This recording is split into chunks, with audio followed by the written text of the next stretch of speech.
Apakah putusan itu bukan non executable kalau seperti itu? Ketika ada pihak ketiga batas-batas apakah tidak non executable, Pak? Apakah tidak non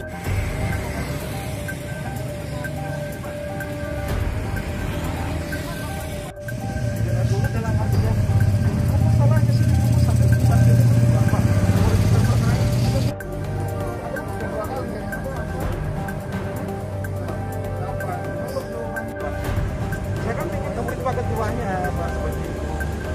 Apa salahnya Pak? Di depan kenapa? Iya kan?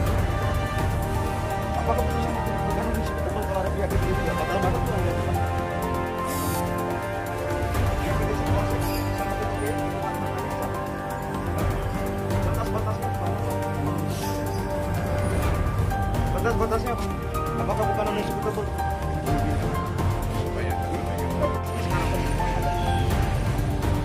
Pak, mohon izin Pak, saya tetap memakai Pak, karena dalam menghargai. Aku menghargai izin Pak.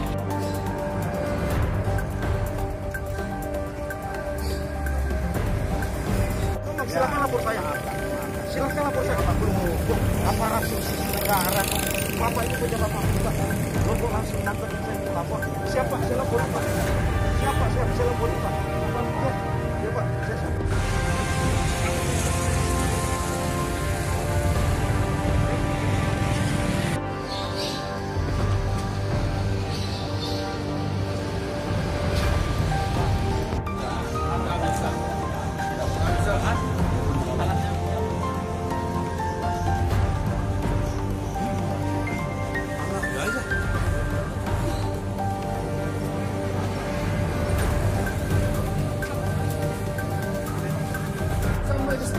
Saya kosongkan sendiri. Saya hanya lakukan hak saya ini putusan pengadilan. Udah itu aja kok. Saya kan juga nggak bisa aneh-aneh.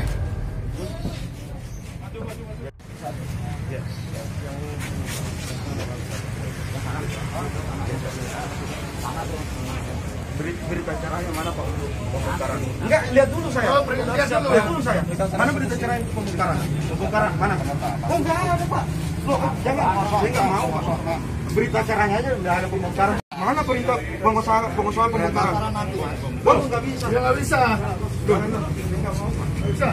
Lo jangan katakan kami nggak ngerti Pak. Berarti Bapak menghina profesi saya. Pak, tadi Bapak ngomong gitu. Waduh, ayo Pak, kita jalankan saja. Pak, kalau Bapak sedang ada omongan. Apa Pak?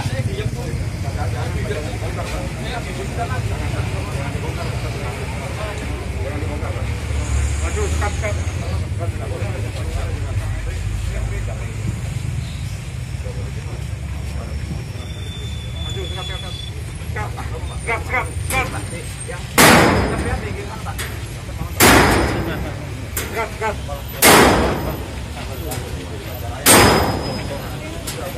Ini putusan belum berkekuatan hukum tetap, belum final, dan di dalam penetapannya tadi dibacakan oleh panitera itu putusan non executable. Tidak ada sama sekali batasan yang mengatakan berbatasan sebelah utara, timur, selatan, barat. Dan anehnya dan lucunya ketika kami bertanya, apakah putusan non executable itu bisa menunda eksekusi, apakah putusan itu non executable atau tidak, dia tidak mau menjawab. Ada apa? Dan dia selalu mengatakan bahwa nanti ketua pengadilan menjawab itu. Tetapi sampai hari ini kami tidak pernah dipertemukan sama ketua pengadilan. Oh, belum pernah ketemu sama sekali. Makanya kami tegaskan, mereka kami akan laporkan semua di Bawas, Badan Pengawasan, Mahkamah Agung. Itu yang kami tegaskan. Termasuk semua yang hadir di sini akan kami laporkan ke Badan Pengawasan Mahkamah Agung. Termasuk ini sikap PN menurut pandang dari kuasa hukum apa bisa dengan arogan gitu ya? Iya. Arogan sekali ya? Arogan sekali, terutama Pak Perdatanya. Itu yang menjadi dasar kami. Karena kenapa? Pertama Pak, mohon dicatat, perkara terkait objek yang sama bersengketa di perkara nomor 327 di PN Jakarta Selatan. Dan ini adalah objek yang sama. Kedua, di dalam perkara perlawanan ataupun bantahan, itu masih dalam proses tingkat banding di PT Semarang. Nomor perkara di PN itu 80, di PT Semarang itu 209, masih berproses Pak. Dan ini putusan yang dilaksanakan eksekusi ini bukan putusan yang berkekuatan hukum tetap, belum final Pak. Jadi pada dasarnya pihak pengadilan negeri Purwokerto mencederai peradilan, Pak. Kami selaku bandingnya menang, berarti ini bisa kembali gitu. ya ini bisa kembali dan kami akan melaporkan semua yang hadir pada saat ini, apalagi yang menjadi dasar kami, Pak. Putusan yang dibacakan itu putusan yang non executable. Yang dalam hal ini yang membatalkan eksekusi itu ketika ada pihak ketiga yang berkepentingan. Ketika putusan tersebut tidak jelas objeknya kabur, maka objek tersebut dapat dikatakan putusan tersebut dapat dikatakan non executable. Sama halnya, Pak. Putusan ini sudah kabur. Kenapa demikian kami katakan bahwa itu kabur? Batas-batasnya nggak ada disebutnya. Anehnya daripada pihak pengadilan negeri tetap melakukan itu. Jadi itu salah satu pelanggaran, Pak. Dari penasihat hukum fokusnya di bandingnya seperti apa? Kami segala upaya hukum kita fokuskan, maupun perkara banding pasti kami fokuskan, maupun pelaksanaan hari ini kami tegaskan, kami tolak karena ini tidak berdasar hukum, ini cacat hukum, tidak sesuai prosedur. Apalagi pada dasarnya putusan tersebut non executable saja. Putusan yang non executable itu tidak dapat dilaksanakan eksekusi, Pak, karena objek itu kabur, batasan-batasannya nggak jelas, nggak disebutin di dalam penetapan itu. Pak, ini kan sudah dilakukan pembongkaran ini, Pak. Nah, Sudah dilakukan pembongkaran ini. Ini langkahnya apa nih, Pak, hari ini? kami akan laporkan semuanya ke Badan Pengawasan, termasuk pihak-pihak yang datang yang membongkar itu. Karena ada salah satu tadi yang mengatakan bahwa dia ini dari Perintah Panitra. Nah, sementara pada saat saya konfirmasi ke Panitra katanya bukan. Pihak Komo yang sediakan. Berarti sama halnya dia ini datang ke sini nggak mempunyai hak gitu membongkar itu. Sementara objek ini masih menjadi milik klien kami. Makanya yang memang pada saat melakukan pembongkaran itu udah kami dokumentasikan semua, udah kami video. Yang bagian apa itu? Yang ujuk-ujuk datang untuk dokumentasi? Ya. Bagian ngelas atau yang mukulin? Semuanya. Dan tolong dicatat juga bahwa tadi kata Panitra, PLT Panitra ya.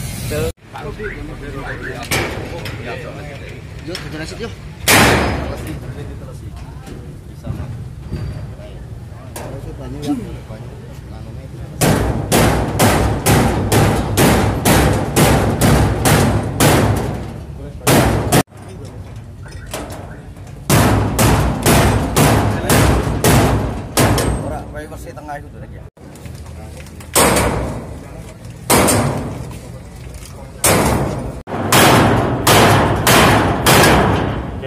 Jadi itu tidak, ini tok kan ya.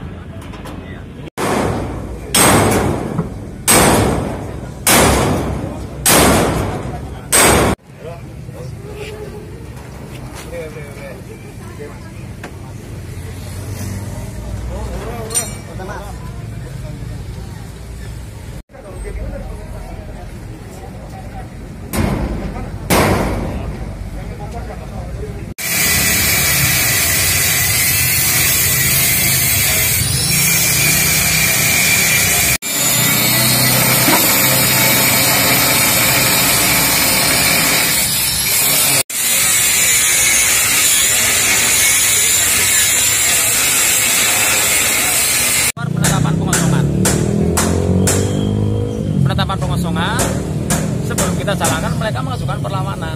Nah, itu yang tadi nomor 80 PDTG 2021. Perlawanan ya, namanya perlawanan itu upaya hukum dari mereka. Upaya hukum perlawanan sebelum mau dikosongkan. Bentar. Itu udah diputus. Nomor 80 PDTG 2021 diputus tanggalnya saya lupa di tahun 2022 lah. Putusannya menolak perlawanan, menyatakan perlawanan adalah perlawanan yang tidak benar. Itu acuan dari kami untuk melaksanakan pengosongan. Adapun mereka banding kasasi itu tidak menghalangi atau menangguhkan eksekusi. Termasuk ya, kan ini menurut kuasa hukum dari teman kan belum berkekuatan hukum tetap, tapi dari pihak PN Purwokerto tetap mengeksekusi. Nah, ini tanggapannya seperti apa? Yang tadi saya sampaikan bahwa aturan di kami ada petunjuk teknisnya. Kami PNN ya, Purwokerto ya. Bukan dari kami, itu dari Mahkamah Agung. Semua pengadilan dikasih aturannya, Pak. Petunjuk teknis Direktorat Jenderal Badan Peradilan Umum. Itu menyatakan salah satunya bahwa apabila termohon lelang masih belum mengosongkan dan melakukan perlawanan, cukup sampai di pengadilan negeri saja. Kalau perlawanannya ditolak, kalau perlawanannya dikabulkan, masih ditunggu. Ini kan masih proses ya? Ditolak, di PN ditolak. Ditolak. Makanya tadi kita sampaikan dari pihak sana kan bilang belum bisa. Ya. Tapi dari kami cukup IPN ditolak sudah. Oke. Sudah ya. Nah, terus satu lagi dari Imam Widianto. Nah. Panitera Muda. Nek dari ini Pak tadi tambah satu kuasa hukum dari termohon melihat ini menurutnya ya istilahnya kurang berkeadilan dan akan mengajukan ke Badan Pengawas Mahkamah Agung. Bagaimana tanggapan dari Ya itu adalah hak dari termohon. Itu hak. Kami nggak akan menghalangi, silakan. Kalau mereka mau melaksanakan seperti itu ya nanti monggo tanggapan dari Badan Pengawasan Mahkamah Agung. Kami persilakan aja, monggo silakan. Sudah ditegur 2 kali. 2 kali peneguran. Terus